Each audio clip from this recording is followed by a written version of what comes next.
El funcionament de l'I8 és més complex que el de la resta. Té dos motors, un elèctric davanter de 131 cavalls, que tan sols actua a les rodes de davant, i un tricilíndric de benzina posterior de 231 cavalls, aquest actua al tren de darrere. Junts proporcionen tracció a les 4 rodes i 362 cavalls.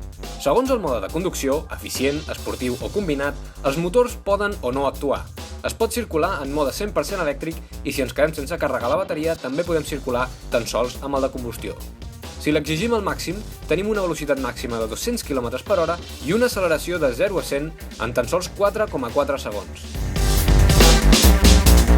És un cotxe que crida molt l'atenció, realment sembla que acabi d'aterrar del futur. Encara és més bèstia quan obres aquesta porta que s'obre cap amunt. Sí. I fas totes les cabrioles necessàries per entrar-hi, llavors la gent ja es queda flipant. Ara mateix estem rodant amb els dos motors, el de gasolina del tren posterior i l'elèctric que mou les rodes de davant.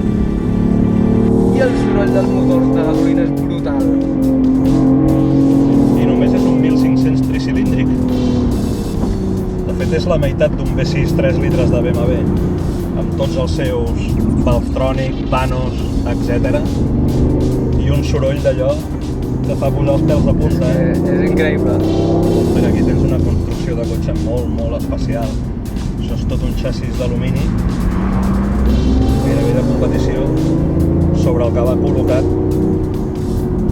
un frame, tot un marc que ens envolta, és tot el cockpit construït en fibra de carboni, una rigidesa extrema, molt lleuger. I a més tota la carrosseria és de CCRP, del mateix que estava construït al sostre de l'M4, un polímer també de fibra de carboni i plàstic. Vull dir, són materials molt especials. Aquest és un cotxe laboratori, això bàsicament. Entenc que és un aparador tecnològic. Aquí BMW ha demostrat tot el que és capaç de fer amb un cotxe híbrid. Un cotxe laboratori que ha agradat moltíssim a tothom, els periodistes, tot són crítiques positives allà on consultis. Un esportiu, pota negra, la veritat. Per quin preu surt aquest? Aquest cotxe el tens a partir de 140.000 euros. Ara anem en mode esport i estem traient tot el suc del benzina. I en aquest cas el propulsor elèctric, que actua a les rodes de davant, sobre el tren davanter, has de tenir en compte, perquè si ara el trepitgéssim, per exemple, molt, i entra el boost, que llavors actua com un quers el motor elèctric, però clar, llavors entra sobre les rodes davanteres, amb el que es produeix un canvi de tracció important i un canvi de comportament del cotxe important. I en cas de voler anar per feina, l'has d'anticipar aquest comportament, saber quan anirà sobre l'eix de darrere, saber quan entrarà l'eix de davant. I la gràcia és que fem un ús dels frens també bastant abusiu en aquests casos, doncs vas recuperant energia. Fiscalment hem de pensar que portem un quers de Fórmula 1 en aquest cas, en conducció esportiva.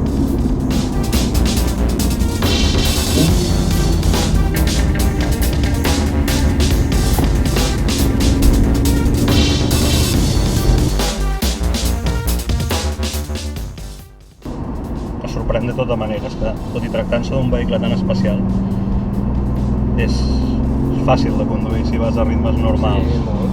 És ben bé un utilitari. Super suau, tranquil·let. És que estic anant a poc i m'ho estic passant molt bé. Amb totes les frenades, amb tot. Insisteixo, vas sempre recarregant bateries. Tornarem a arribar a la ciutat amb les bateries plenes. I allà pitjarem el botó e-drive i anirem en mode 100% elèctric. Ara que entrem a la ciutat, ara és el moment de prémer el botó e-drive i anem en mode 100% elèctric. Encara que exigeixis l'accelerador, vas en mode elèctric,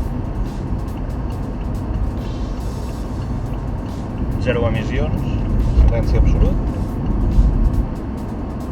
compte amb els peatons perquè no et senten. Aquest senyor.